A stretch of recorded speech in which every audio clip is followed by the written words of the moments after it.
Awit, Kabanata 10. O Yahweh, bakit masyado kang malayo? Sa panahon ng gulo, bakit ka nagtatago?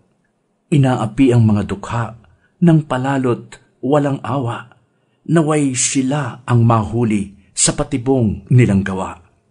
Ipinagyayabang ng masasama ang kanilang mga hangarin, si Yahweh ay nilalait at sinusumpa ng mga sakim. Ang sabi ng masasamang tao, Diyos ay walang pakialam. Sabi nila'y walang Diyos dahil sa kanilang kahambugan. Ang masasamay palaging nagtatagumpay. Ang hatol ng Diyos ay di nila nauunawaan. Palagi nilang tinutuya ang kanilang mga kaaway. Sinasabi nila sa sarili, hindi kami mabibigo. Kaguluhan sa buhay, hindi namin matatamo. Namumutawi sa bibig nila'y sumpa, banta at pandaraya. Dila nila'y laging handa sa marumit masamang pananalita. Sa mga nayon sila'y nag-aabang upang paslangin ang walang kamalay-malay.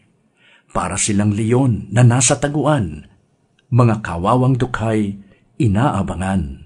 Hinuhuli ang mga ito sa kanilang bitag at pagkatapos ay kinakaladkad. Dahan-dahan silang gumagapang upang biktimahin ang mga mahihina.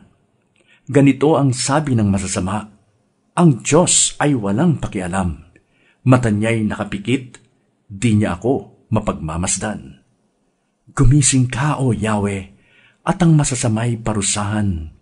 Silang mga naghihirap ay huwag mong kalimutan. Bakit hinahayaan ng Diyos na hamakin siya ng masasama, na nagsasabing ang parusahan sila'y di raw niya magagawa? Subalit nakikita mo ang hirap at kaapihan, at ikaw ay palaging handang tumamay.